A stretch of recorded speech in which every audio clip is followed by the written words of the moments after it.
ونعوذ بالله من شرور أنفسنا ومن سيئات أعمالنا من يهد الله فلا مضل له ومن يضلل فلن تجد له وليا مرشدا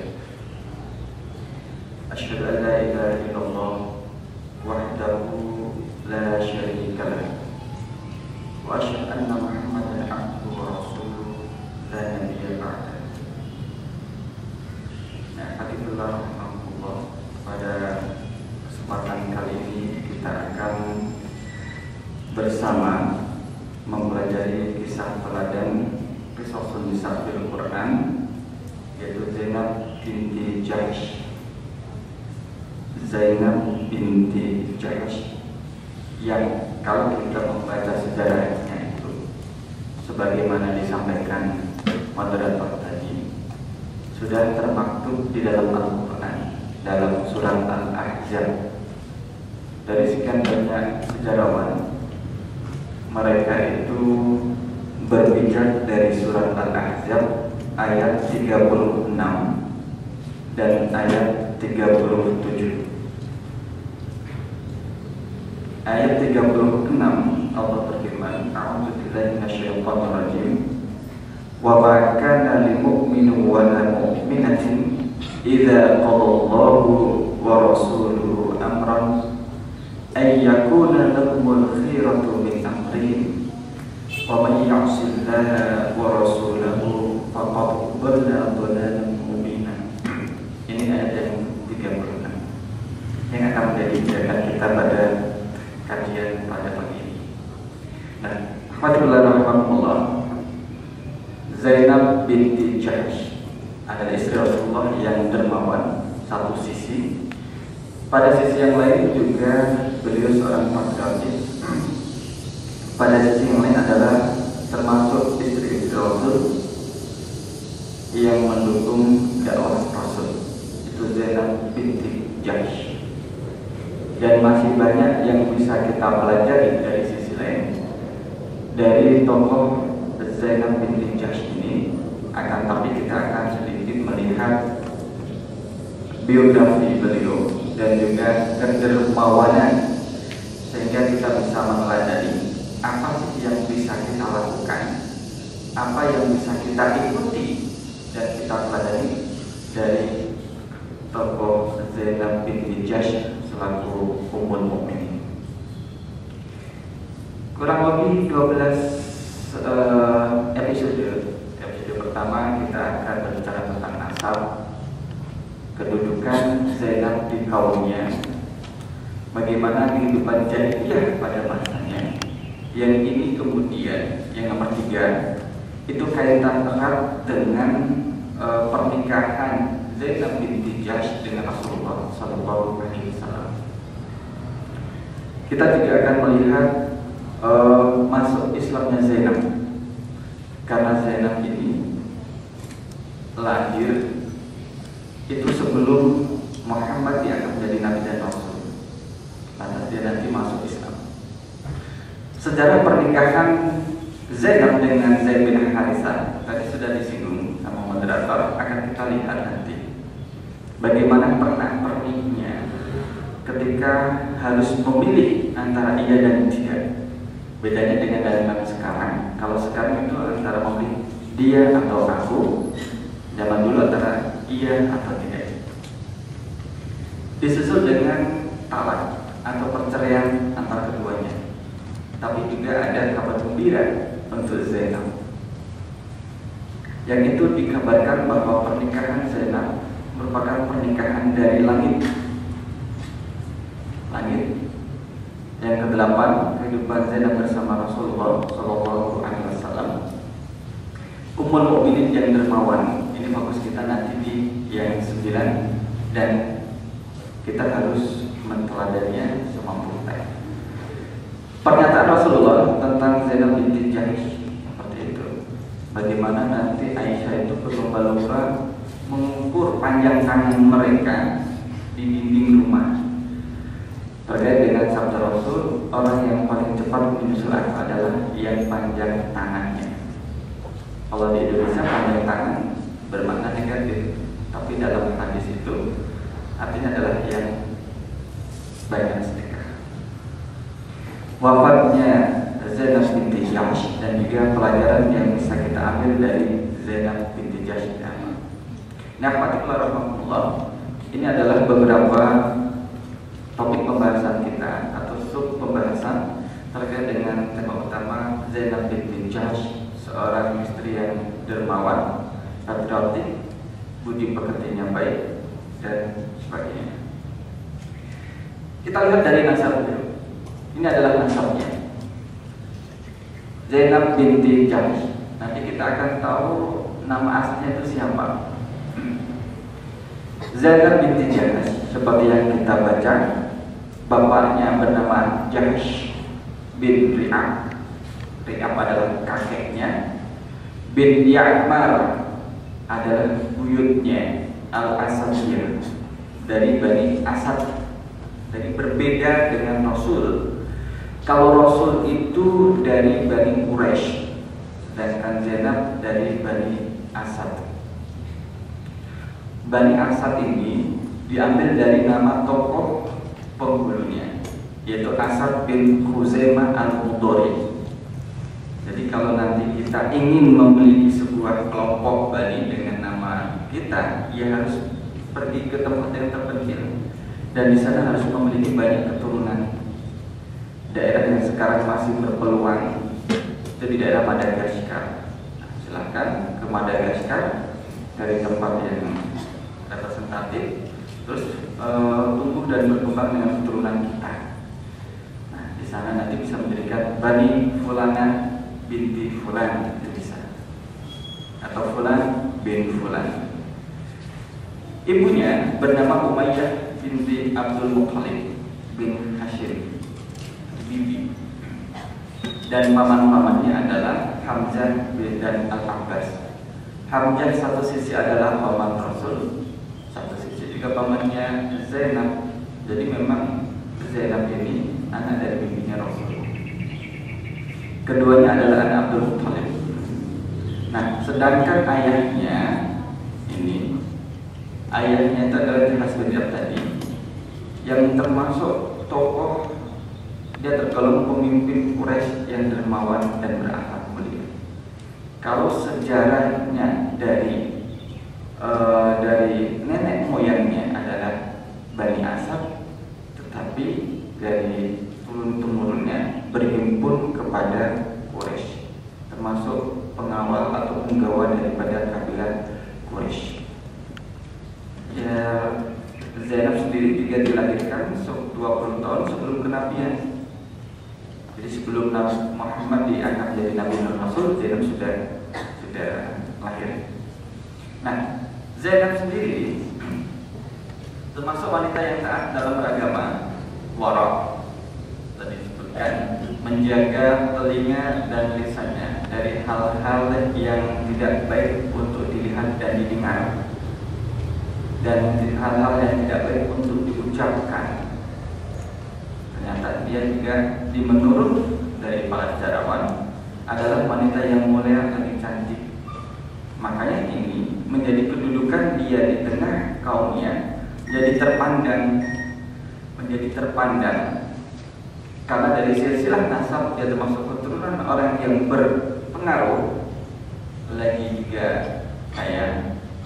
Terus dari pribadi dia juga memiliki akhlak mulia yang baik. Ya. Nah, nama aslinya sebelum disebut oleh Zainab oleh Rasulullah, namanya adalah Barroh. Kalau Barroh ini saya tidak mendapat artinya. Sejarawan tidak menulis artinya Barroh.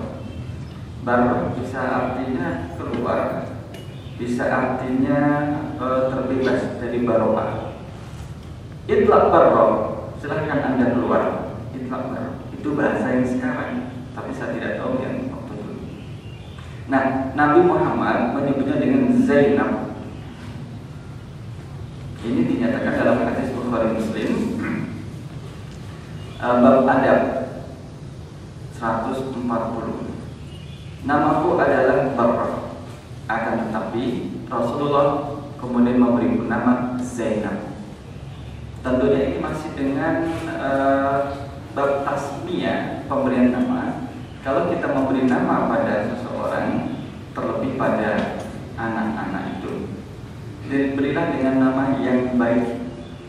Ada dikasih nama anak namanya Mus'ab. Mus'ab itu artinya yang dipersulit, itu Mus'ab. Tapi masih ada sekarang ini yang namanya Mus'ab, mencari arti yang lain, bukan makna yang sulit. Ketika Rasul mendengar ada namanya Mus'ab, dibilang harus diganti dengan Taisir, itu nggak salah. Taisir itu yang dipermudahkan.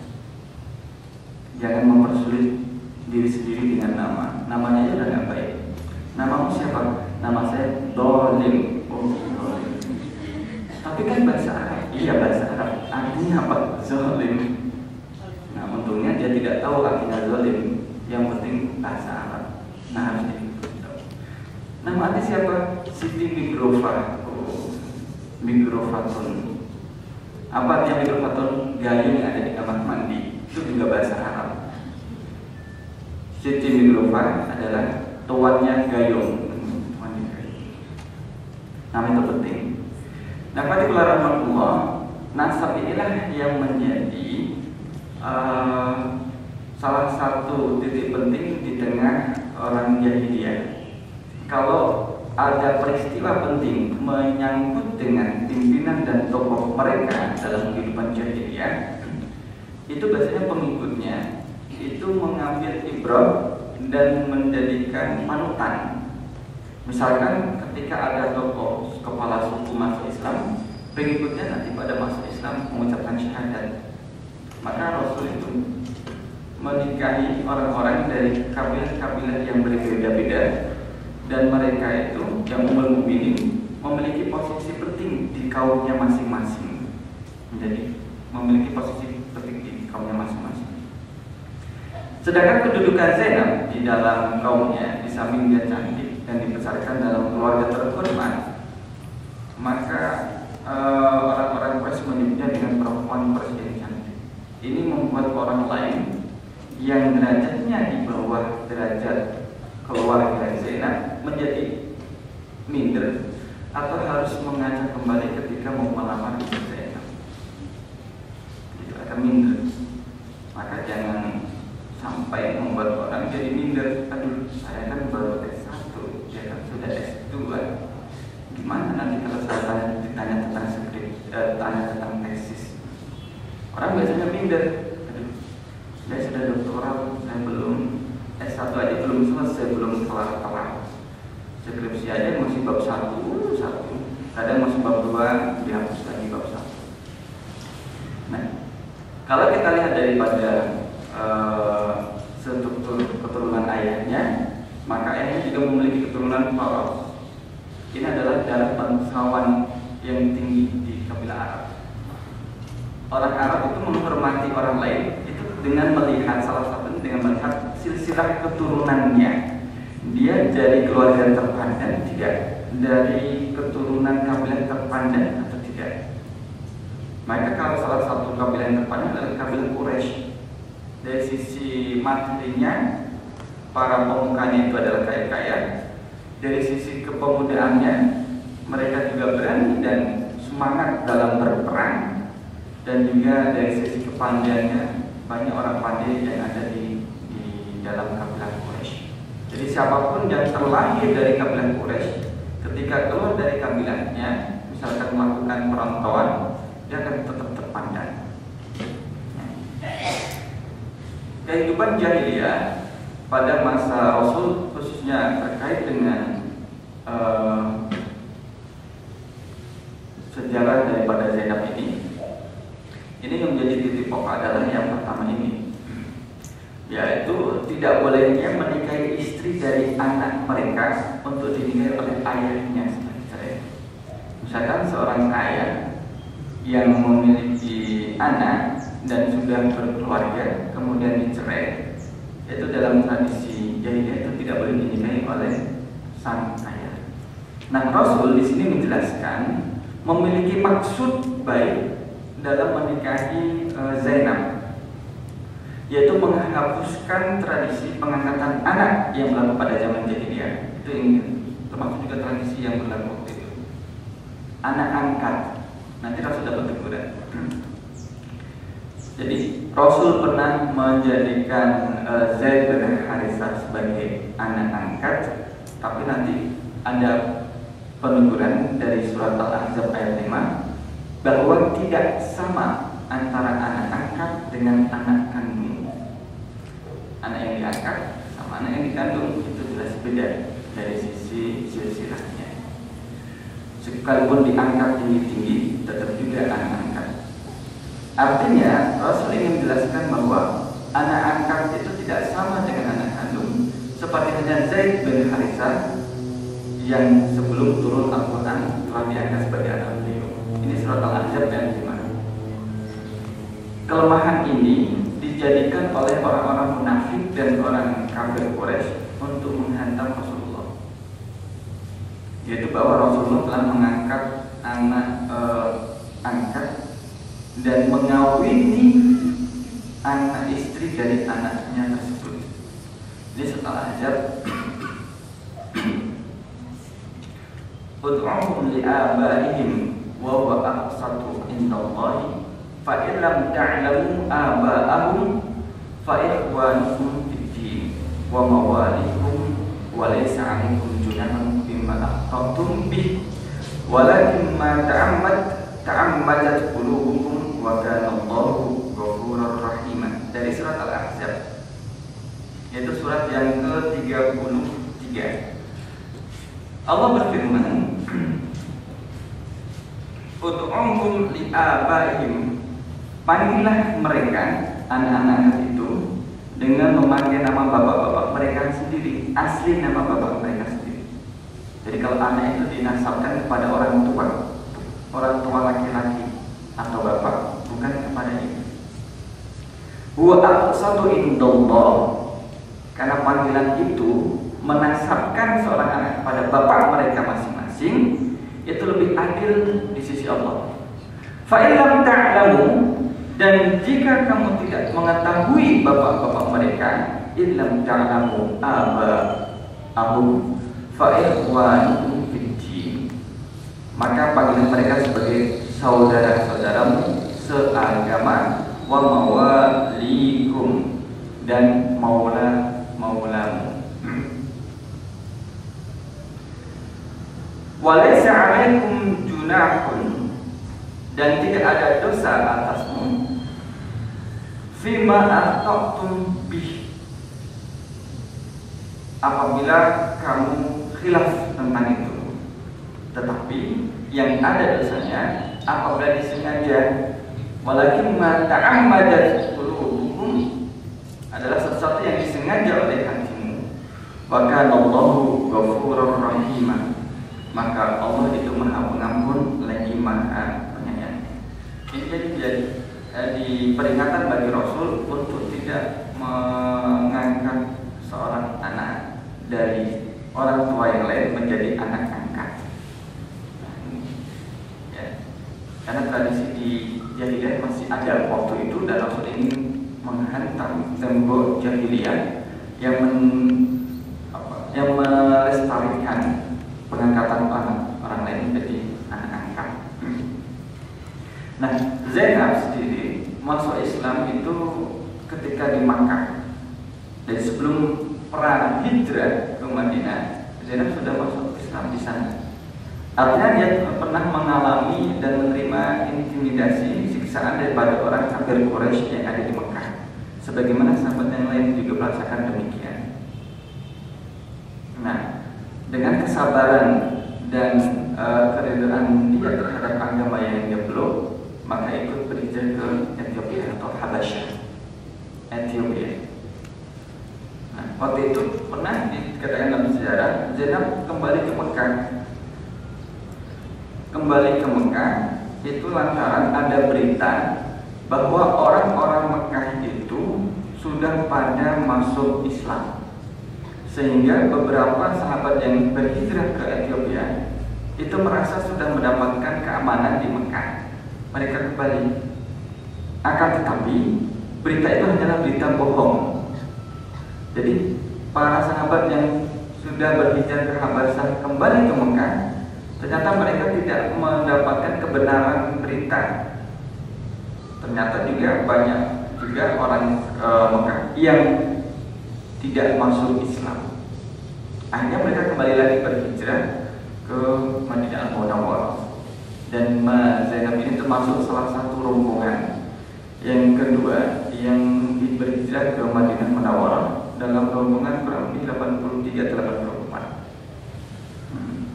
Nah, maka di sini disebut dengan wanita yang patriot, berhijrah untuk menyelamatkan agama yang dia. Nah, haditslah Rasulullah, pertumbuhan Zainab sebagaimana pertumbuhan wanita lain di Arab, mereka memasuki masa-masa pubertas, masa-masa dewasa. Ketika menjelang waktu pernikahan, di usia pernikahan,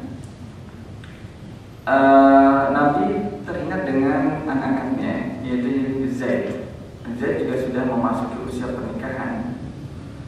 Maka beliau memilihkan Umamah, namanya Umamah, Zainab, anak perempuan dari bibinya. Nah, disinilah terjadi semacam tidak adanya persetujuan dari salah satu pihak untuk melangsungkan pernikahan. Terutama dari keluarga Zainab. Lihat saja, Zaid adalah seorang budak, budaknya Rasul, hadiah daripada istri pertama beliau, Khadijah binti Khuwailid, dinikahkan dengan anak seorang saudagar. Ini masih ada di Arab, masih ada seperti itu, kasta-kasta. Orang yang kastanya bawah itu biasanya menikah dengan orang bawahan. Mohon maaf, studi kasus di Mesir itu, anaknya penjaga apartemen, building itu gedung, itu dinikahkan dengan anak penjaga apartemen juga, gitu, masih satu kasta. Kalau yang nanti anaknya pengusaha, itu nikahnya juga dengan pengusaha. Kalau ada anak penjaga apartemen, disebut dengan bawah, penjaga apartemen itu menikah dengan orang yang di atasnya, itu sangat jarang, bahkan saya sendiri belum mengetahuinya. Karena syarat yang diberikan oleh keluarga perempuan melalui pihak perempuan itu belum tentu tercover oleh calon mempelai laki-laki. Maka syarat pernikahan di Arab yang sekarang masih ada, kalau ingin menikahi wanita Arab, satu harus punya flat atau rumah sendiri dengan hak milik. Satu, kalau ini orang Arab, sama orang Arab. Yang kedua, rumah itu harus mafrusyah, harus diisi dengan perabot rumah tangga, ya perabot dapur lengkap, kamarnya juga lengkap, ada dipan dan sebagainya. Ruang tamu juga demikian, harus sudah bisa dipakai, termasuk kamar mandi, tempat jemuran itu sudah lengkap. Kalau sudah memiliki satu rumah lengkap dengan perabotnya, baru nanti masuk ke pembahasan mahar. Tadi belum mahar, itu baru syarat. Nah, nanti maharnya macam-macam. Ada yang maharnya, kalau mahar bagi mereka tidak terlalu diprioritaskan. Yang penting rumahnya ini ada. Karena untuk rumah itu lebih besar daripada mahar, bisa sampai 200 juta. Itu baru kosongan, belum ada isinya. Ya, mentok-mentok sekitar 0,5 miliar atau 300 sampai 350. Makanya saya pulang, lebih murah daripada di sana. Kawan kita yang dari Sulawesi nikah maharnya itu $1.000 Amerika, itu maharnya. Dia boleh menyewa, mengontrak rumah, padahal bukan orang Arab asli. Selama orang Arab asli itu harus punya rumah sendiri. Maka tidak jarang mahasiswa kita baru persiapan ujian akhir semester disuruh keluar dari kontrakannya, lantaran rumah itu mau diperuntukkan anaknya yang akan menikah. Harus boyong-boyong dari kontrakan baru di tengah-tengah ujian, bayangkan. Besok saja bapak saya pindah, nggak bisa, harus sekarang harus pindah.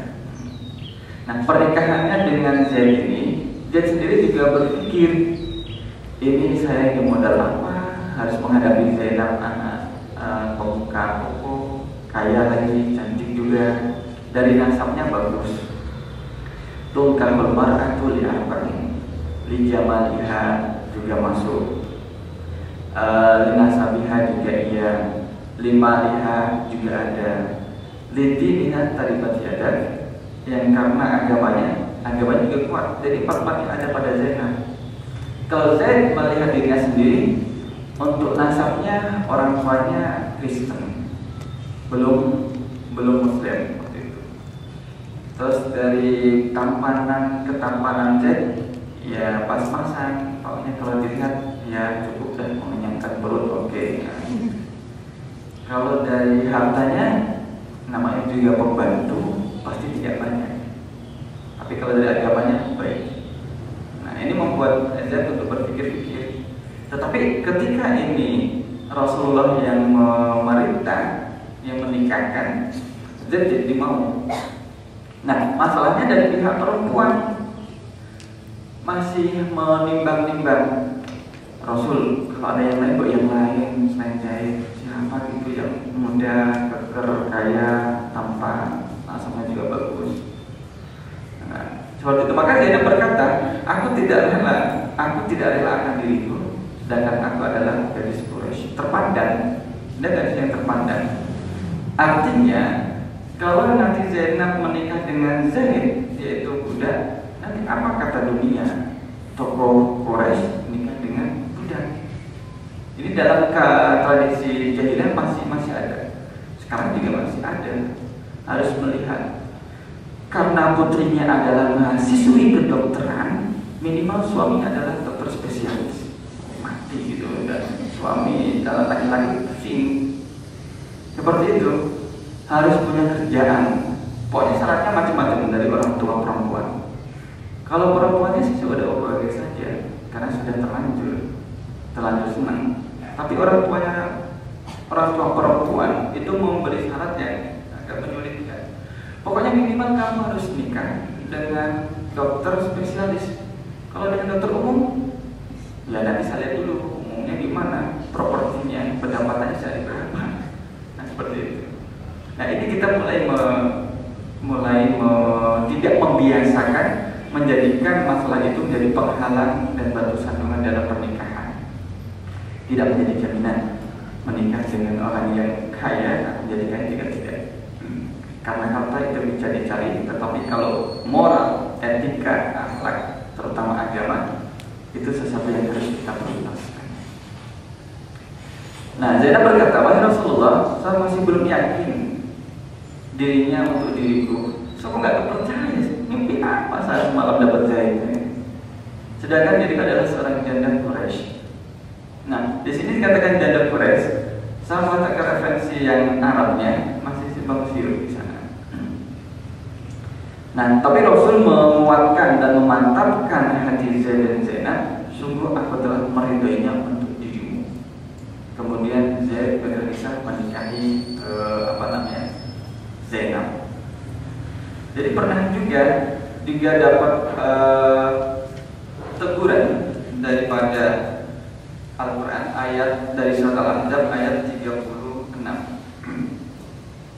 Allah berfirman, "Wa ma kana lil mu'minin wa la mu'minatin idza qadallahu wa rasuluhu amran ay yakuna lahumul khiyaratu min amrihim." Maka tidak pantas bagi laki-laki yang mukmin dan perempuan yang mukmin apabila Allah telah menetapkan suatu ketetapan akan ada pilihan yang lain bagi mereka tentang urusan mereka. Dan barang siapa yang menduduki Allah dan Rasulnya, sungguh dia telah sesat dalam kesesatan yang nyata. Artinya kalau Rasul sudah menetapkan bahwa Zaid ini akan menikahi Zainab, kalau Zainab menolak, berarti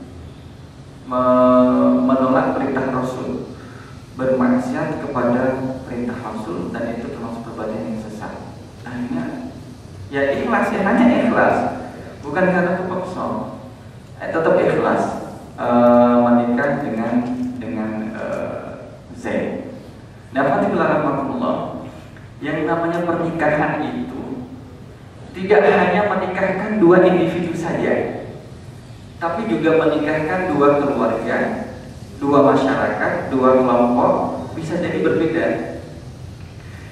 Untuk pernikahan yang dua individu saja, mempelai laki-laki dan mempelai perempuan, itu masing-masing memiliki karakter, memiliki tipologi yang berbeda, keinginan, kecenderungan, dan tidak menyukai sesuatu yang pastinya berbeda dengan pasangannya.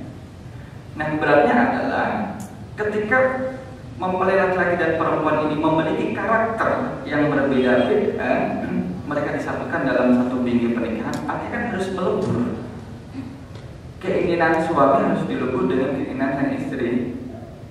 Kadang juga bisa berjalan bareng, kadang juga akan terjadi sedikit riak-riak dalam keluarga. Sebagaimana dalam pernikahan Zaid dengan Zainab ini, ya ada riak-riak kecil. Kalau air beriak tanda tak dalam. Kalau keluarga terjadi riak, ini bisa menyebabkan boom, sebuah ledakan yang besar, melebihi LPG 3 kilo. Nah, itu dasarnya.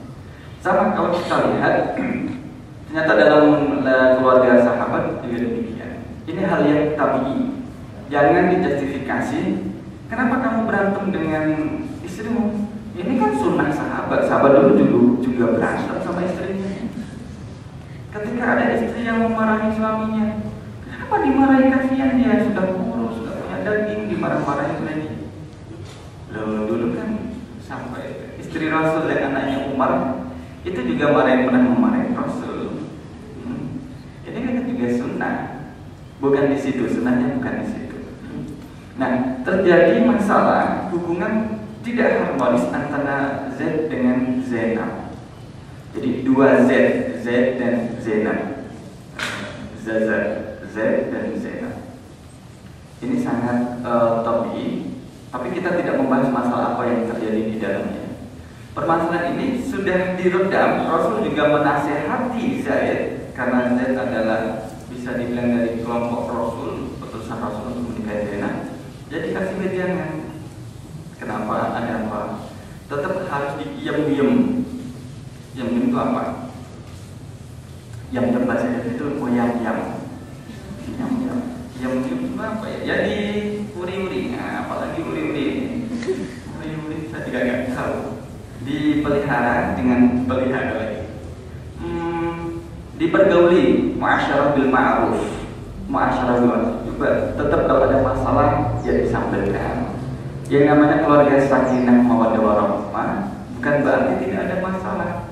Tetapi bagaimana ketika ada masalah muncul, ketidakpahaman, itu bisa diselesaikan dengan baik tanpa meninggalkan letak identifikan di antara salah satu dari keduanya.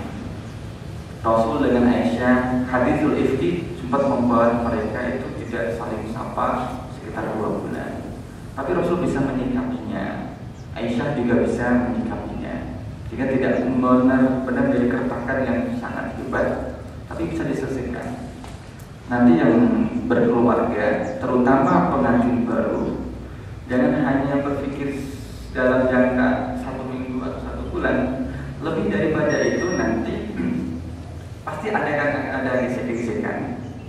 Sama-sama ya sekaligus mereka adalah yang sudah berpendidikan, mereka adalah para sarjana, juga terjadi seperti itu. Iya kan? Dalam cerita ketika kita bertasbih, anak juga menjadi ada kelas juga kan dengan suaminya Azam atau dengan Furqan satu pertamanya masih ada kelasnya. Itu juga sesuatu yang tadi. Tapi bagaimana bisa menyelesaikan masalah dengan baik? Masalah daripada Zaid dengan Zainab ini ternyata tidak bisa diselesaikan dengan cara kekeluargaan dengan berlangsungnya pernikahan mereka, tidak. Tapi adalah jalan keluarnya sesuatu yang halal dan yang dibenci oleh Allah adalah talak. Maka terjadilah talak pada Zainab dari Zaid. Hubungan tidak harmonis dalam keluarga Zaid inilah yang menyebabkan Zainab ditolak oleh Zaid dan tidak menjadi istri Zaid. Maka ya ada riwayat tadi, misalkan ketika Rasul menziarahi rumahnya Zainab, Rasul bertanya, ada Zaid tidak? Tidak ada. Zainab mempersilahkan Rasul untuk masuk, untuk duduk sejenak istirahat sambil menunggu kedatangan Zaid. Rasul tidak masuk, tetapi berada di depan pintu. Nah, berikutnya adalah ketika Zaid datang dan Zainab menceritakan kedatangan Rasul, tetapi Rasul tetap tidak mau masuk. Ya, namanya laki-laki kadang muncul emosi, entah dia mendapatkan masalah dari luar, ketika pulang sampai di rumah itu masih terbawa. Nah, seperti itu yang harus diantisipasi oleh pengantin baru, termasuk sang istri, mengetahui karakter daripada suami, dan suami harus mengetahui karakter daripada istrinya. Carilah sisi persamaan antara keduanya, jangan memunculkan perbedaan. Kalau misalkan yang laki-laki suka memelihara tanaman hias, terus yang istrinya juga suka, ya udah itu, jadikan perekat. Jangan mencari sisi perbedaan. Biasanya dalam tipuan psikologi, laki-laki yang memiliki tipologi kolerik ketika bertemu dengan perempuan yang kolerik itu agak sulit, ada butuh waktu untuk bersatu. Yang saya maksud dengan kolerik di sini adalah mereka yang memiliki tipologi leader. Leader menjadi seorang pemimpin, tapi mereka juga keras kepala, tidak mau diatur. Jadi kepalanya kalau dikasih telur, nah itu pecah telurnya, itu keras kepala, saking kerasnya seperti itu. Istri perempuan yang memiliki tipologi kolerik tidak mau diatur, itu juga nanti akan menjadi masalah tersendiri dalam keluarga. Apalagi ketika kolerik bertemu dengan sanguin. Sanguin itu tipologi orang yang suka bicara. Kita baru tanya, "Anti dari mana?" Oh, baru ditanya seperti itu. Dan ceritanya panjang lebar terus 10 kata, 10 kalimat, 10 paragraf, 10 ayat, 10 halaman. Terus mengalir, suka ngomong sanguin. Orang sanguin kalau diajak berpikir secara ilmiah yang rigid, butuh pemikiran, dasar dan sebagainya, itu nggak mau, nggak kuat, maunya yang instan.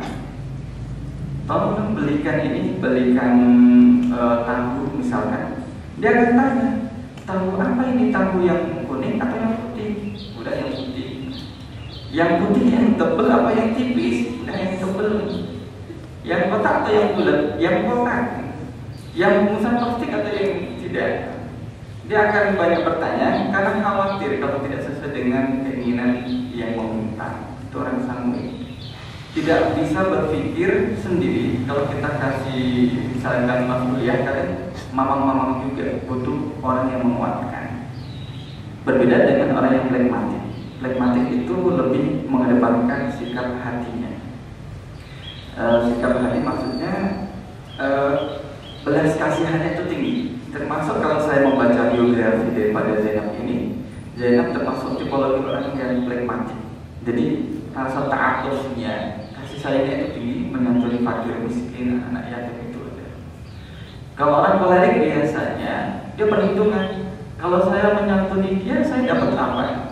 Kalau saya ngantar anti ke pasar, saya dapat apa? Ya nggak dapat apa-apa, ngantar saja. Cuma ngantar aja, mendingan saya cari yang lain aja deh, yang lebih profit. Itu orang kolerik. Sekalipun tidak semuanya seperti itu, tetapi ada benarnya seperti itu. Nah, itu harus hati-hati kan. Tapi nggak usah pilih-pilih. Oh, saya ini dicari ikhwan sanguin atau ikhwan kolerik. Hubungi sekian-sekian, tidak usah. Nah, ketika Zainab ini mengalami masa iddah setelah talak daripada Zaid, maka ada kabar gembira yang diperoleh oleh Rasulullah SAW. Ini setelah jadi terpotong. Kabar gembira itu adalah kabar gembiranya bahwa Rasul mendapat wahyu untuk menikahi Zainab. Ini salah satu riwayat dari Waqidi menyebutkan, artinya ayat ini dari ayat 37, wa istaqulu lillati an'amallahu alaihi wa an'amta alaihi amsik alaika zawjak wa taqillaha wa tukhfi fi nafsi wallahu mubtihi wa takhshan nasa wallahu ahaqqu an takhshahu falamma qada zaidun minha qataran zawwajnakaha likai la yakuna 'alal mu'minina harajun fi azwaji ad'iyaihim idza qadaw minhunna waqaran wa kana amrullahi maf'ula. Dari ayat ini ada beberapa pesan. Pesan yang pertama adalah daripada seorang suami itu harus menjaga istrinya tadi. Alaika zawjaka wattaqillaha wa tukhfi fi nafsi. Amsik alaika zawjak, pertahankanlah istrimu. Jadi di saat-saat terjadi problematika dalam keluarga, Rasul menasihati Zaid untuk tetap mempertahankan istrinya, jangan sampai ditalak. Wattaqillah, dan bertakwalah kepada Allah. Tetapi hal yang demikian itu tidak bisa dibendung, tetap berkelanjutan, tetap ada masalah macam-macam. Entah itu masalah ekonomi seperti dalam keluarga kita nanti, masalah yang sangat beragam. Nah, maka tatkala Zaid telah mengakhiri keperluan terhadap istrinya atau menceraikan Zainab ini, kami kawinkan kamu dengan dia. Kami ini siapa kami? Jawaznakaha adalah Allah. Allah menikahkan Rasul dengan Zainab. Kami kawinkan, kami nikahkan kamu dengan dia supaya tidak ada keberatan bagi orang-orang mukmin untuk mengawini istri-istri anak-anak angkat mereka. Apabila anak-anak angkat itu telah menyelesaikan keperluannya dengan istrinya, dengan syarat dari cerai istri-istri itu. Nah, di sini salah satu adab daripada zaman jahiliyah, ya orang tua laki-laki atau bapak tidak boleh menikahi mantan istri anak angkatnya. Ini dijelaskan oleh Allah bahwa itu adalah sesuatu yang boleh. Nah, pernikahan Zainab dengan Rasul ini menjadi awal daripada Zainab memasuki daerah atau keluarga Ummul Mukminin. Jadi Zainab disebut dengan Ummul Mukminin itu setelah menikah atau dinikahi oleh Rasulullah SAW. Setelah masa iddahnya berakhir, masa iddah daripada Zainab itu berakhir, Rasul menyuruh Zaid untuk pergi menemui Zainab. Pergilah dan pinanglah dia untukku. Di sini tidak dikatakan apakah sudah memiliki keturunan atau belum hubungan daripada Zainab dan Zaid. Tidak dibicarakan di situ. Maka Zaid pergi menemui Zainab, mengatakan Rasulullah mengirimu untuk meminang dirimu. Meminang dirimu. Ya, ingatkan cerita KTP ketika azab datang ke Kiai Lutfi. Pada nonton belum? Belum. Harus nonton itu biar tahu. Kalau nggak nonton nggak tahu. Maka Zainab berkata, aku tidak melakukan apa-apa hingga Allah memerintahkan sesuatu. Dan sungguh Al-Quran telah memerintahkan Rasulullah untuk menikahi dirinya. Satu sisi itu Zainab bertanya-tanya, satu sisi dia bahagia. Pertanyaannya adalah, saya ini kan tidak melakukan apa-apa, kenapa saya harus mendapatkan sesuatu yang berharga dalam hidupnya? Satu sisi juga benar tidak Rasul ini menikahi saya. Kalau ketika Zainab bertemu dengan Zaid, itu yang dia pikirkan adalah, mimpi apa saya semalam bertemu dengan Zaid, mau dinikahkan dengan Zaid. Kalau yang ini, itu Zainab berpikir apa yang selama ini telah saya lakukan sehingga saya mendapatkan nikmat yang begitu besar. Dalam riwayat yang lain tadi, itu ketika Rasul berbincang-bincang dengan Aisyah, Rasul tiba-tiba pingsan. Nah, setelah siuman, Rasul memberikan kabar terhadap Aisyah. bahwa Rasul mendapat wahyu untuk menikahi Zainab. Maka ditanya, siapa yang nanti akan menyampaikan ini, kabar gembira ini kepada Zainab? Satu riwayat tadi dikatakan adalah Zaid, yang riwayat mengatakan adalah Salma, pembantu Rasul yang membawa gembira tersebut menyampaikan kepada Zainab. Seperti itu.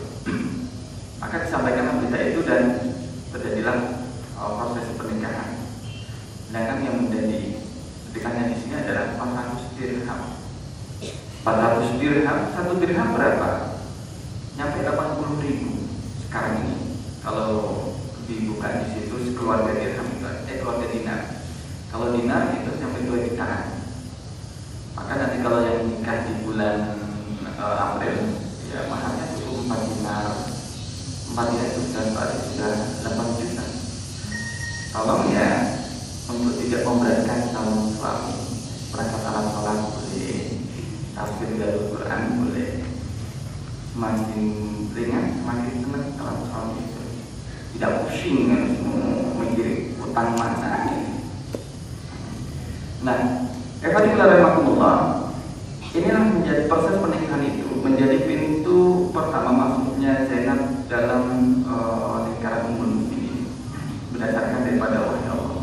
Inilah yang membedakan pernikahan Zainab dengan Rasul berbeda dengan pernikahan Rasul dengan istri yang lain. Iya, dengan istri yang lain. Kalau istri yang lain itu dinikahkan melalui wali dan bapak-bapaknya, tetapi kalau Zainab ini dinikahkan oleh Allah Subhanahu wa Ta'ala.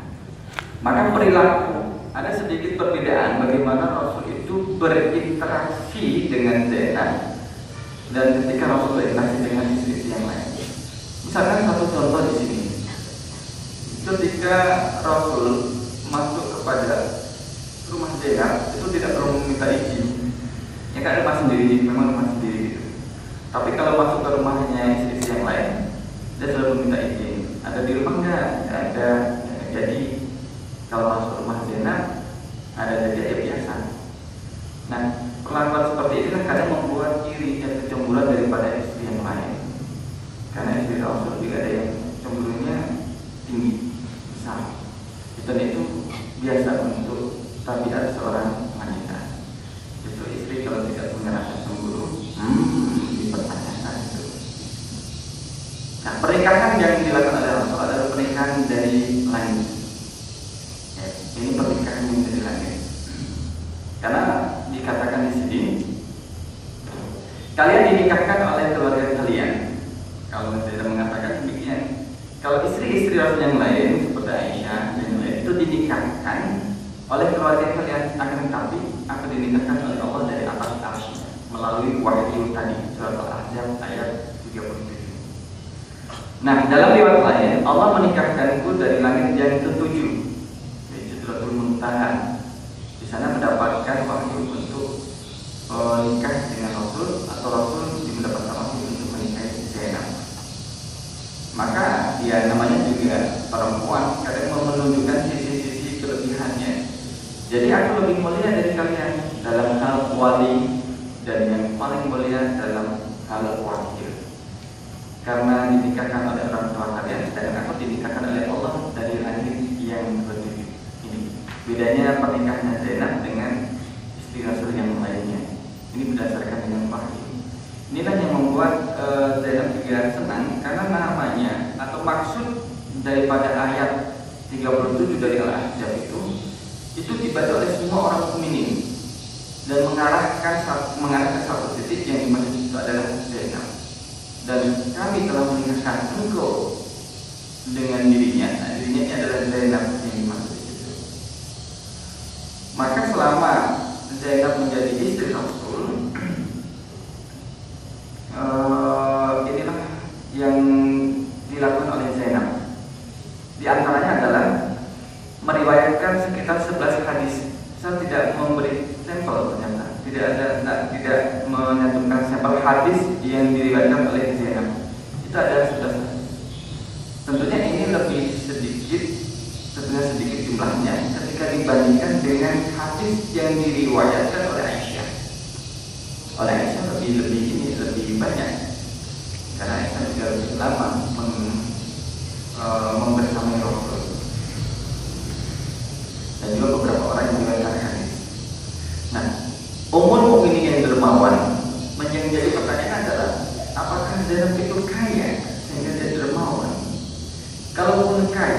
yang kaya sebenarnya bukan Zainab, tetapi orang tuanya. Yang namanya anak kalau sudah berkeluarga, maka dia siap-siap untuk berpisah dengan orang tuanya dari sisi maisha atau ekonomi. Sudah berani masak sendiri dan sudah berani mengatur keuangan keluarganya sendiri. Ummul Mukminin yang dermawan ini, bukan dermawan, adalah dia suka memberikan dan membelanjakan hartanya kepada anak-anak yatim, fakir miskin, orang-orang yang membutuhkan itu. Tentunya disebut dermawan ketika sesuatu yang diberikan itu dalam jumlah yang banyak, tidak sedikit. Dan apa yang disedekahkan oleh Zainab sebagian besar adalah hasil daripada kerja tangannya sendiri. Sebagian besar, sekalipun nanti ada bantuan daripada Khalifah Abu Bakar atau khususnya Umar, tapi sebagian besar dari karya tangannya sendiri. Karena Zainab bisa menyamak kulit, menyamak itu ya, memisahkan antara kulit dengan daging itu, dan menjual apa yang telah dibuat dengan tangan, dan memberikan sedekah kepada fakir miskin. Karena zaman Rasul itu tidak ada PNS, ya tidak ada peran PNS. Artinya kalau kita lihat konteks kita sekarang, bisa jadi ini adalah satu sisi Zainab itu punya mata pencaharian sendiri. Karena dalam suami istri itu hak yang harus didapatkan oleh sang istri itu mendapatkan maisha daripada suami, dan suami berkewajiban memberikan nafkah itu. Tetapi ketika istri mendapat dan memiliki penghasilan sendiri, itu tidak ada kewajiban memberikan kepada suami, kecuali sukarelawan, dan tidak ada hak suami untuk meminta hasil dari jeripaya istrinya. Nah, ini yang dilakukan oleh Mukminin Zainab ini. Dia bekerja, hasil dari pekerjaan itu disedekahkan. Bisa jadi kita memahami sekarang ini kalau ada ummahat atau daripada kita yang bekerja memiliki penghasilan bulanan, baik itu menentu ataupun tidak menentu, dan mensedekahkan, menginfakkan kepada fakir miskin dan orang-orang yang membutuhkan, ini juga termasuk suritul meneladani keteladanan daripada Zainab binti Jahsh. Sehingga Aisyah berkata, Rasulullah SAW pernah bersabda, kalian yang paling cepat bergabung denganku adalah yang paling panjang tangannya. Maka dari hadis ini, Aisyah itu kadang itu mengukur tangannya. Istri Rasul itu berlomba, tangannya itu panjangnya diukur di dinding rumah bersamaan. Dikasih, panjang tangannya sekitar 75 cm. Kamu berapa? Saya 75 cm juga. Malah memahami hadis secara kata-kata. Tetapi yang dimaksud panjang tangan ini bisa bekerja dan juga bisa dan gemar bersedekah. Itu yang dimaksud dengan panjang tangan. Jadi tidak perlu diukur panjang tangannya. Update di Facebook, tangan saya lebih panjang dari tangan kamu. Ada yang tanya, berapa? 95 cm. Nggak bisa, maksudnya bukan di situ. Kalau panjang di sini, panjang tangan, ya kamu sulit. Tapi tidak dalam hadis ini. Adalah yang gemar bekerja dan juga mau menginfakkan hasilnya.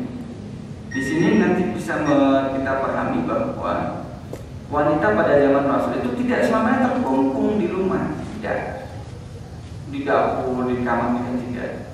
Bahkan yang lebih menantang daripada ini, ada sahabat juga yang ikut berjihad ke medan lapangan, menjadi tenaga medis, menjadi tenaga yang menyediakan air minum untuk tentara muslimin dan sebagainya. Inilah yang memberikan inspirasi kepada kita, perempuan harus bergerak. 3 filosofi yang diajarkan oleh Rasul, ajarilah anak-anak kalian itu berkuda, memanah dan berenang secara tidak berhenti. Berkuda, memanah dan berenang. Kita mungkin ngambil yang berenang dulu. Ada tidak zaman Rasul itu misalkan kayak BBL, wisata Lamongan berhari, kolam renang itu ada tidak? sampai sekarang aja masih sulit di Arab sana. Maksud untuk mengajari anak kita berenang atau kita sendiri harus belajar berenang, artinya harus selalu bergerak. Orang yang berenang baru nyemplung ke kolam renang terus dia diam, gaya botol ini kalau tidak gaya batu, dia akan tenggelam. Maka harus bergerak untuk bisa tetap hidup agar tidak mati tenggelam. Orang yang hidup, khususnya kaum muslimin, itu dia harus bergerak dan energi sana kemari, mencari maisha, berdakwah, thalabul ilmi, tidak berpangku tangan, duduk bersila di rumah, nanti ke belakang, ke rumah depan, samping, di rumah terus. Ya. Harus bergerak. Ini filosofi daripada makna berenang. Yang kedua adalah ajarilah mereka, anak-anak itu, dengan memanah. Kalau kita memanah, maka yang kita butuhkan adalah fokus, konsentrasi, menghadapi apa yang ada di depan kita, entah itu permasalahan atau yang lainnya. Kita harus tetap fokus menghadapi hidup ini. Ada yang kita bidik, itu fokus. Sekalipun nanti ada rentangan dan sebagainya, itu wajar. Karena orang memanah kalau tidak fokus, tidak tepat sasaran. Sasaran yang ingin kita capai dalam kehidupan ini harus kita fokus pada titik tersebut. Yang ketiga adalah menunggangi kuda. Yang namanya kuda, Fatihillah, harus diperhatikan. Kuda itu berbeda dengan angsa, benar kan? Benar. Kuda itu beda dengan angsa. Atau kuda itu bukan kambing, bukan. Sifat ataupun kuda itu juga sifat yang keras kepala seperti manusia. Kalau kita mau mandiin kuda, kalau didorong dari belakang bisa nggak? Nggak bisa, dia akan nendang dengan dua kaki. Kalau dari samping nggak bisa. Apalagi kalau disuruh, kuda turun mandi sendiri, itu sabunnya, sikat giginya sudah siap. Nggak mau. Tipologi kuda itu harus ditarik. Orangnya harus nyemplung dulu ke air, berada di kolam, berbasah-basah dengan air, baru narik kuda. Kalau kuda lihat, dia baru mau kudanya turun. Artinya kita harus ngasih contoh pada orang lain agar orang lain itu mau dengan kita, menerima dengan ajakan kita. Itu harus contoh. Lisanul hal afsahu min lisanil maqal. Dakwah dengan cara perilaku, memberi contoh itu lebih sering diterima oleh mad'u yang kita dakwai daripada teori-teori saja. Nah, sebagaimana di sini juga kita memberikan suri teladan dari pelajaran yang kita pahami Ummul Mukminin Zainab binti Jahsy. Nah, di sini adalah Zainab itu sering memberikan harta pada fakir miskin. Harta di sini adalah harta dari jerih payahnya sendiri, bukan dari pemberian suami. Jadi satu sisi dapat maisha atau nafkah dari suami, tapi dia juga bekerja. Hasil kerjanya itulah yang diberikan kepada fakir miskin dan orang-orang yang membutuhkan. Dia tidak suka menyimpan, tidak suka menyimpan. Berbeda kalau kemarin saya ngasih materi tausiah zakat di tempat lain, ibu-ibu pesertanya ketika itu materinya zakat emas dan perak. Kami sampaikan, menurut Dr. Yusuf Qaradawi, emas yang sudah 1 tahun mencapai 85 gram itu jatuh nisab, harus dizakati. Kalau Menteri Agama Indonesia melalui SK-nya itu 91,92 gram batas nisab harus zakat, 2,5%. Ibu tanya, ada nggak yang pendapat lain yang menyatakan tidak wajib dizakati? Nah, sampaikan ada pendapat dari Imam Syafi'i, Hambali, perhiasan yang dipakai oleh perempuan itu tidak wajib dizakati. Itu saja yang kami cari, itu yang ditunggu-tunggu. Ada juga wakil perempuan yang seperti itu, tidak mau mengeluarkan hartanya. Nanti zakat perak, ditanya lagi, emas dan perak. Ada nggak yang tidak harus dizakati? Perak yang dibeli? Oh ada, yaitu yang perak yang dipakai. Nah, itu. Emas yang tidak jagat adalah emas yang dipakai dalam pendapat madhab, seperti gigi emas. Itu kan tidak wajib dijagati, karena dipakai semua. Giginya dilontokin dengan sengaja, diganti dengan gigi emas. Hati-hati kalau makan lepas satu, tertelan, nggak bisa dicerna darah. Nah, subhanallah, kata Zainab, ketika dia menerima bantuan daripada Umar, yang diriwayatkan oleh Barzah binti Rafi, meriwayatkan tentang kezuhudan daripada Zainab. Ketika dikasih oleh Umar sekitar 12.000 dirham per tahunnya itu, harta itu tidak dimanfaatkan oleh Zainab sendiri, tetap dibagi-bagi. Makanya ketika mendapat harta bantuan daripada Umar, dia mengambil secari kain dan harta itu dimasukkan ke dalam kain kantong tersebut. Barzah binti Rafi disuruh ngambil satu genggam, ambil satu genggam, ini kasih kepada kabilah di sana, Bani Fulan yang masih membutuhkan. Ambil lagi satu genggam, kasih ke Bani Fulan sana, dibagi-bagi. Barzah juga kaget, nih, bagaimana Ummul Mukminin? Terus bagaimana dengan kita? Ya sudahlah, tadi yang berada di bawah kain itu ada berapa? Maka di bawah kain ditemukan 580 dirham yang masih tersisa. Ini 500 ini ternyata ya sedikit, dari 12.000 di sana 580 dirham. Ya. Dan dia berdoa, ya Allah, jatah pembagian harta dari Umar tidak akan lagi menemui diriku pada tahun ini. Jadi dia berdoa supaya tidak ketemu lagi dengan pembagian jatah yang diberikan oleh Umar. Inilah Zainab yang kita kenal sebagai wanita yang mulia, dermawan dan berlomba-lomba dalam kebaikan, berlomba-lomba berusaha semampunya, karena sikapnya mengindikasikan kekuatan keimanan. Karena Allah berfirman, ya ayyuhalladzina amanu wa 'amilus sholihat. Amal soleh itu adalah percikan daripada imannya seseorang. Kalau seseorang mengatakan saya sudah beriman tapi tidak beramal soleh, belum diakui keimanannya. Harus beramal soleh, karena kata-kata iman dan amal soleh itu saling bergandengan. Nah, Zainab sendiri adalah wanita yang solehah, takwa, tulus imannya. Ini yang dikatakan oleh Aisyah. Aku tidak melihat seorang pun yang lebih baik dari dirinya Zainab, dari agamanya Zainab, lebih bertakwa kepada Allah dan paling jujur perkataannya. Dari lidahnya keluar perkataan yang jujur. Man kana yu'minu billahi wal yawmil akhir falyaqul khairan aw liyasmut.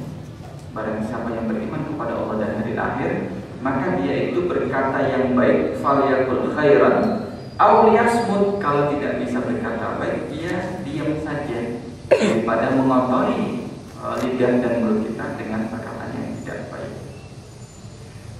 Zainab adalah orang yang meminta bertakwa kepada Allah dan paling jujur perkataannya, paling banyak menyambung silaturahmi, dibuat tanggal aja silaturahmi, dan paling banyak sedekahnya dan paling bersungguh-sungguh dalam beramal dengan jalan sedekah dan berdoa.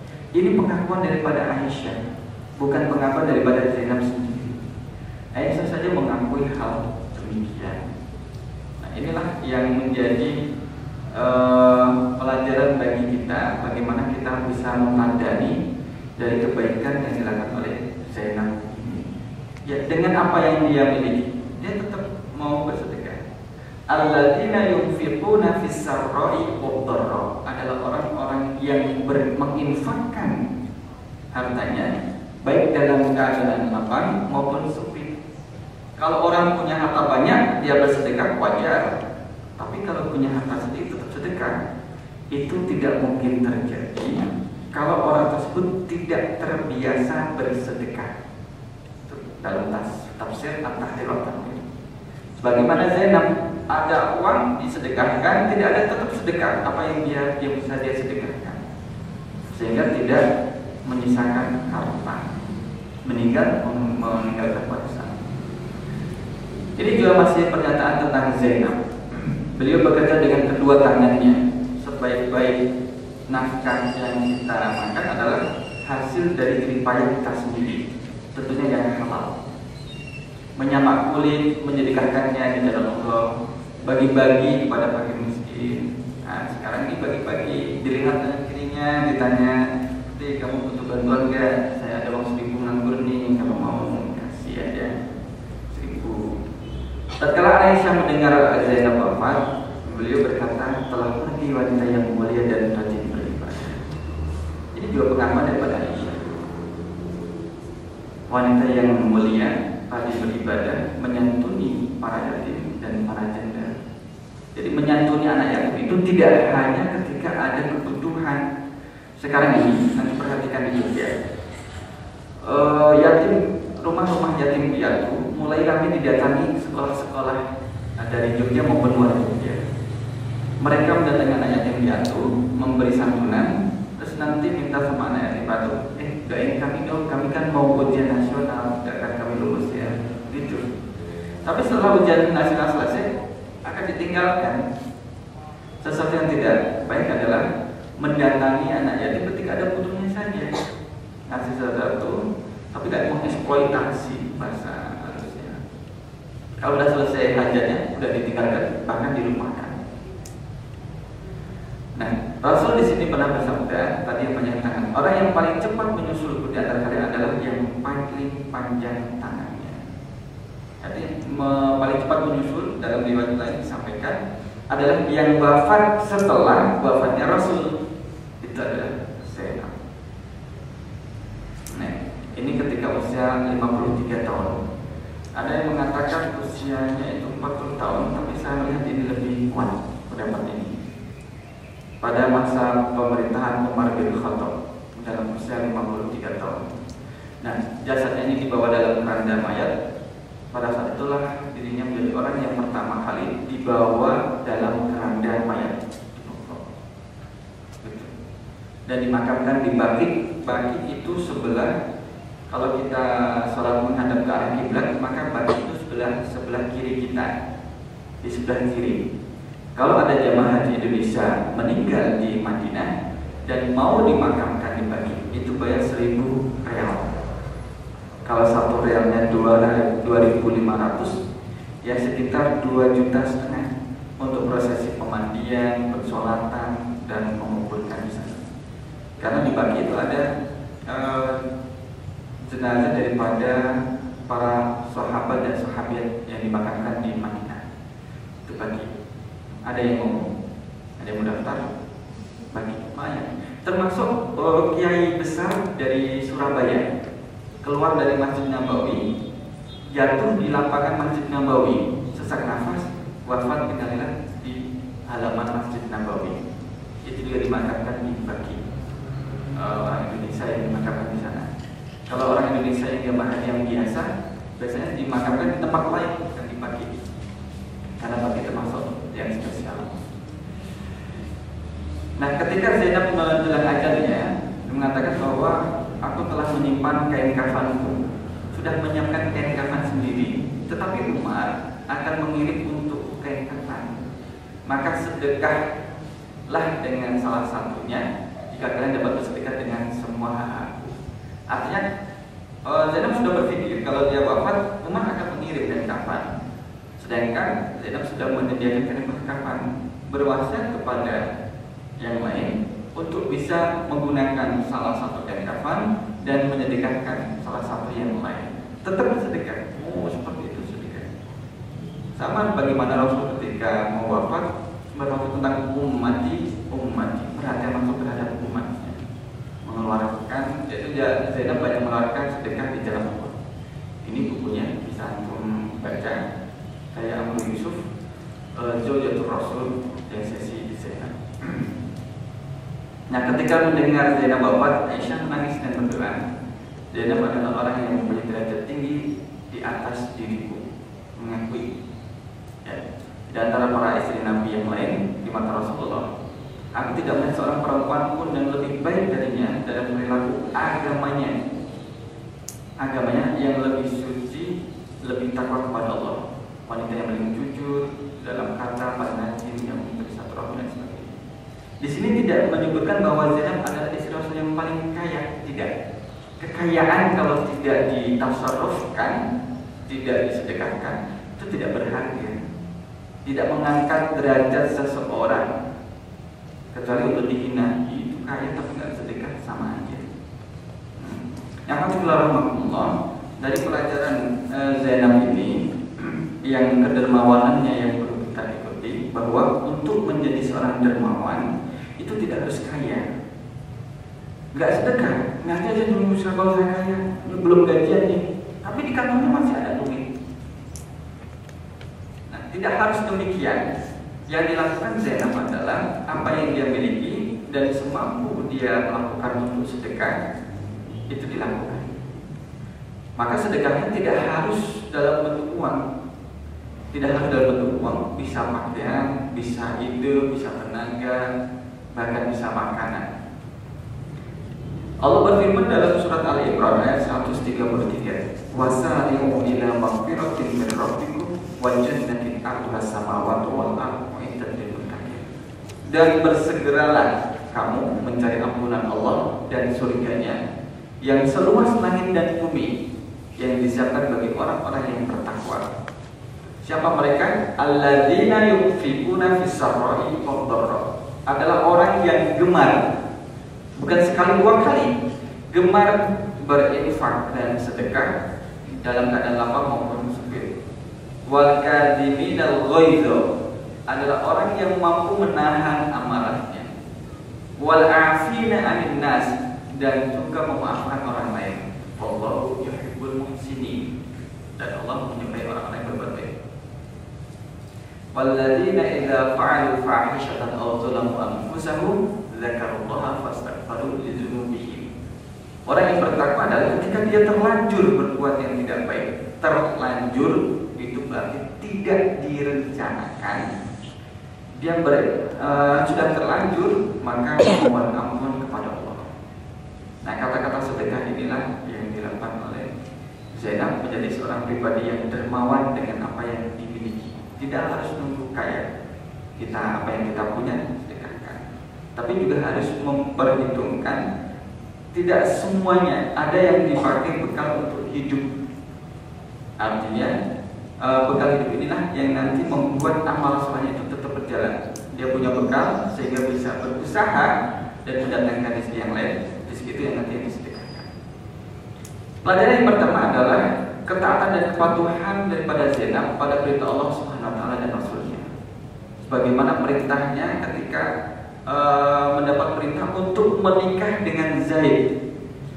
Zainab juga melaksanakan perintah tersebut, sekalipun keluarga dan saudaranya juga mengatakan hampir menolak Zaid. Tapi selama itu datangnya dari Rasul, sam'an wa ta'atan.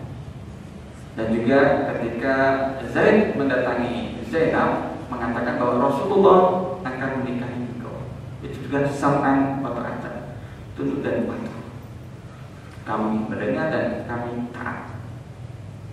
Dan juga taat dan patuh kepada suaminya, kepada Rasul Sallallahu Alaihi Wasallam. Juga berusaha untuk berdikari, terutama setelah wafatnya Rasul. Berdikari itu berdiri di atas kaki sendiri, itu hanya peribahasa. Artinya berusaha, punya qadirun ala kasbi. Kalau saya tulis kasbun ala nafsi, qadirun ala kasbi, itu mampu mencari nafkah dengan kemampuan yang dia miliki. Skill, kita punya kelebihan pinter bahasa Inggris, kasih privat, gitu, pengajaran privat. Yang punya pinter matematika, sekarang mau ujian nasional, coba pasang iklan, gitu. Yang butuh tenaga privat hubungi dan sebagainya. Atau yang suka menjajakan menjual es kacang hijau, silakan. Itu juga baik. Zainab juga menjaga telinga dan matanya dari perkara yang tidak baik, yang disebut dengan marab, seperti hadisul ifki.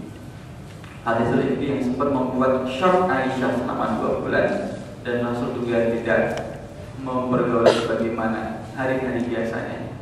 Zainab tetap menjaga objektivitas, tidak terbawa dengan isu yang berkembang di luar yang dihembuskan oleh orang kafir Quraisy. Itu hadisul ifki. peristiwa bohong. Zainab juga menjaga hubungan baik dengan sanak dan kerabatnya. Jadi sekalipun kita ada di Jogja, ya kita tetap menjalin hubungan baik dengan keluarga kita yang ada di kampung, yang ada di daerah masing-masing, dengan saudara-saudara yang lain. Dan istri Rasulullah yang gemar menyantuni anak yatim piatu dan orang-orang miskin adalah Zainab. Sekalipun istri yang lain juga demikian, tetapi Zainab ini lebih sering dan lebih bersemangat dalam melakukan santunan terhadap yatim piatu daripada Zainab. Aisyah juga demikian menyantuni, tapi masih di bawah Zainab. Kita tidak membanding-bandingkan, tetapi kita melihat segalanya, yaitu dermawan dengan meninggalkan harta yang dimilikinya. Tidak hanya uang, tapi apa yang dimiliki. Harta itu definisi sesuatu yang dimiliki oleh seseorang yang bisa mendatangkan manfaat. Itu adalah harta. Nah, fatikulah rahmatullah. Wa inna nahnu min haula, di mana sih posisi kita daripada mereka itu?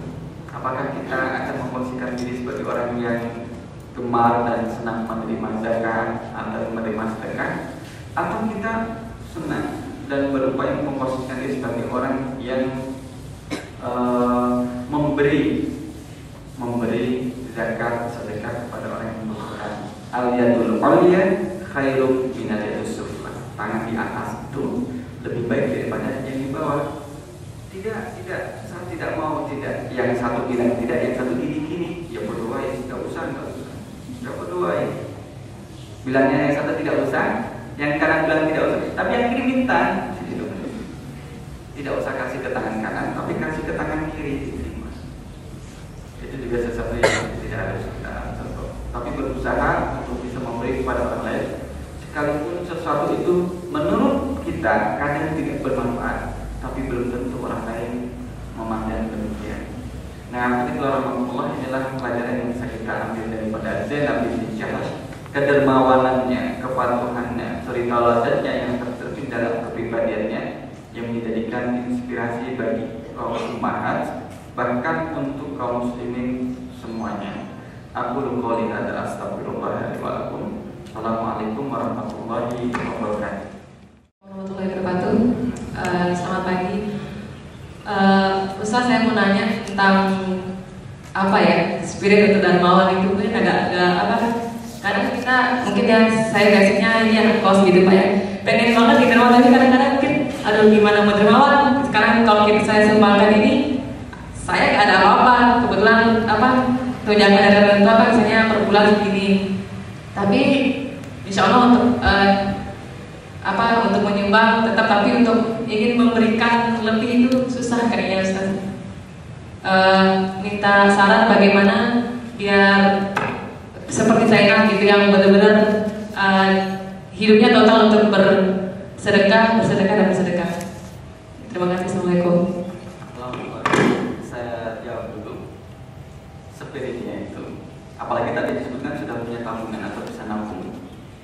Sedekah tidak harus dengan uang. Satu, kita memiliki barang yang bisa kita bagikan dengan orang lain, jadi itu tidak termasuk sedekah.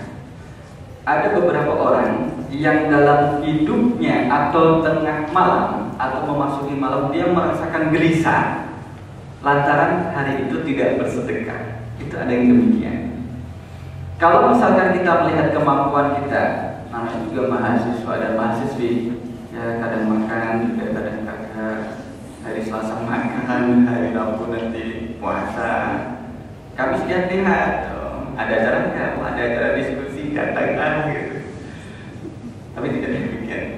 Kita bisa menjadikan spirit bahwa kita tidak selamanya berada pada kondisi yang selalu memiliki kebutuhan, pada kondisi memiliki sesuatu yang kita inginkan atau menjadi orang yang kaya.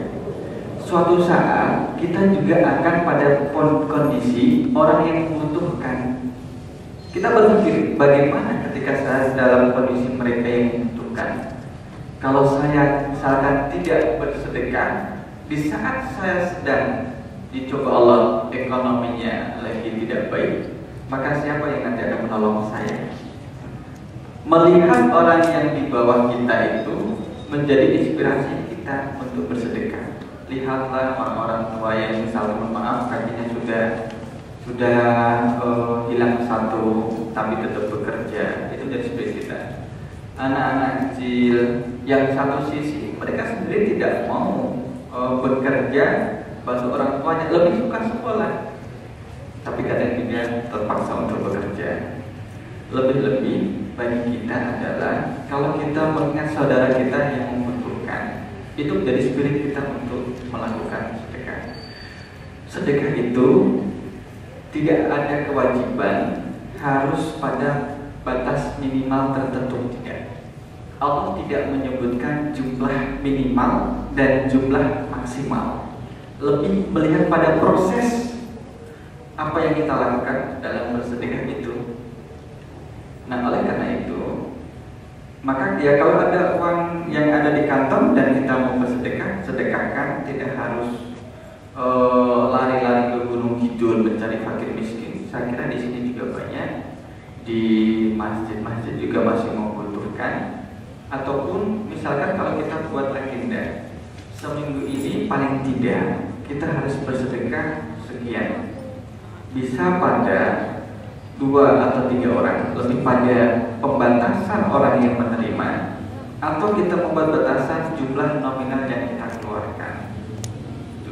Mohon maaf untuk pakaian yang misalkan masih bagus, layak, tapi kalau sudah nggak muat, nah itu dilampiin.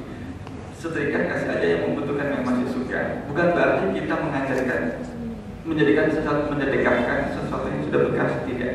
Selama orang lain itu bisa mengambil manfaat dari itu dan kita juga tidak lagi membutuhkan, monggo silakan, itu bisa disedekahkan. Bisa dengan pakaian atau tas yang kita sendiri sudah kelebihan tas, sepatu sudah banyak, sandal juga sudah berlimpah, itu sedekahkan. Mencari orang yang menerima sedekah itu tidak sulit untuk di lingkungan kita. Masih banyak yang menerima sedekah, apalagi kalau dalam event-event milad itu ada baksos. Nah, spirit yang biasanya saya pribadi yang dipakai adalah melihat kondisi orang di bawah kita dari sisi ekonomi, itu membuat tertegun. Maaf, saya pribadi lebih suka, lebih tenang ketika memberikan sesuatu kepada orang tua. Orang tua dalam artian dia berpikir bahwa dia tidak lagi mampu untuk bekerja, dari sisi tenaga tidak cukup. Kita kasih sedekah, tapi kadang saya tungguin. Saya kasih sedekah, nanti dia akan mendoakan. Nah, kadang doanya itu saya tanya, Ibu tadi jenengan doa apa? Oh, doanya gini. Oh iya, alhamdulillah kalau gitu. Ada yang kumat kami nggak doa tapi mulutnya bergerak. Tadi doa atau tidak? Ya coba saya minta doa.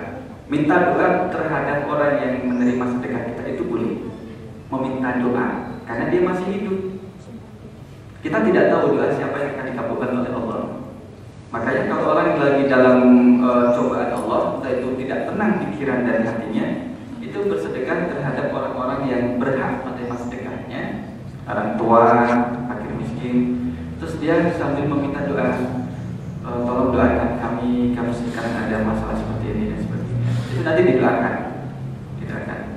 Kalaupun kita tidak ada masalah, kita juga tetap bersedekah selagi mampu. Insya Allah dalam pandangan saya, mahasiswa dan mahasiswi kita itu mampu untuk bersedekah. Karena Allah tidak menentukan batas minimal dan maksimalnya. Apapun yang kita miliki, kita bisa sedekahkan. Mentraktir kawan yang sudah seharian nggak makan, kelihatan lemes, itu juga termasuk sedekah. Lihat aja kanan kiri, oh ada yang lemes nggak? Jangan ada yang belum sarapan lagi. Ayo dia sedekah. Hari ini saya menerima sedekah saya, besok gantian saya menerima sedekah ke situ. Kita sedekah-sedekahan, silahkan saja kalau sedekah-sedekahan.